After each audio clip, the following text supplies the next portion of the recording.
Hello there, this is Green and Grumpy here, doing my first live video since I am at home. As I'm sure many of you are also, I thought I would share with you what I'm doing with growing microgreens at home since I'm stuck here and it's not always easy to get to the store and get fresh greens. I decided before this all went down and I saw it coming, I did order some seeds and decided to start trying growing my own microgreens, which I have never done before, and it is going really well. And it's pretty easy. So I'm just going to give you a brief description of what I've been doing if you wanted to try this at home. It's pretty fun and easy. As you can see, it doesn't take up too much space. This is just my home office, and I've got a little area here at a table that's next to a sunny window, although it's not terribly sunny today because this is Northeast Ohio. But I do have a little grow light also that I have to an old beer growler that's filled with water to make it heavy enough so that it doesn't fall over. And I do have a grow light on there, but it's not necessary. So anyway, what I've got going on here, over here, what's almost done, these are pea shoots. I would say that took maybe a little over a week to get to that point. It's pretty fast. So that's pretty much ready to harvest tonight. These are also almost ready to go. These are little broccoli shoots. And they are also very easy to grow. They grow pretty fast. I would say this is about a week, and maybe I should have cut these already because they're getting pretty long. But yeah, I definitely need to do something with those pretty quick. Over here, I've got sunflowers growing, and these take the longest. I've only gotten one batch of these so far. This is like the spent batch that I had cut off a couple of, and I would say, I don't know, this must have taken about a good 2 weeks before I got anything that was usable out of this one. And that I bought it from this company called True Leaf Market.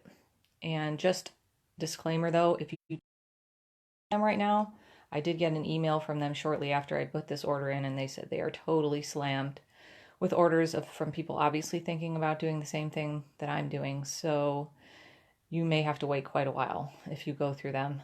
So what you could do, anyway, these are the packets that I got from them. I just decided to do these 3 particular types because and they seem to be popular, and I'd never done it before, so I wanted to stick with something easy.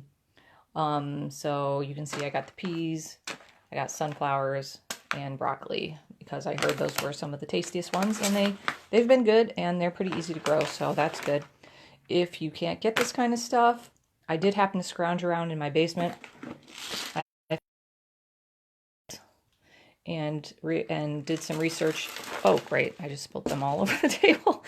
All right. I guess this isn't sealed up very well. Anyway, I'll clean that up later. And I did a little research and found out that there are certain things beans and things that you can grow. If you have any dried peas already in your pantry, you could try something like that. I had some other things like white beans and things, but I didn't read that those really work out very well, so I haven't tried anything like that. But these have worked out pretty well. I've got them growing right here, and you can get some nice greens from lentils, and they grow pretty easily. And these I've just been actually setting on the windowsill. They don't usually sit in here. And I've got like 4 of those going. So those also make nice tasty greens you can throw on top of something. If you get enough of this stuff, you could make a whole salad out of it, but usually we just mix it in with some other stuff just to have some nutrients and greens. And I'm trying to think there's something I wanted to say about that. That's basically it, I think. The only thing I am running out of is potting soil now, but if I have to, I'll just go out in the yard and dig up some dirt from the backyard. I guess I could use that because I don't know when I'm going to get to that. But that's basically it. So if you wanted to ask me any other questions about how this goes, let me know. The bigger seeds, like, just FYI, the bigger seeds like the pea seeds, like this kind of stuff, and the sunflower seeds, and the lentil, at least overnight before you plant them. The broccoli seeds are really small, and you just plant those directly, but you could also use a lot of this stuff to do sprouts. But I was a little nervous about the sprouts just because I know if you don't rinse them really thoroughly, like several times a day, they can leave behind some kind of off stuff that'll can make you feel sick. So I just didn't want to worry about that. And so I just decided to go ahead and grow them into microgreens, and you don't really need to worry about it as much. So, and this has turned out pretty well. And we're eating lots of greens over here and enjoying it. So thanks. See you guys later. Bye.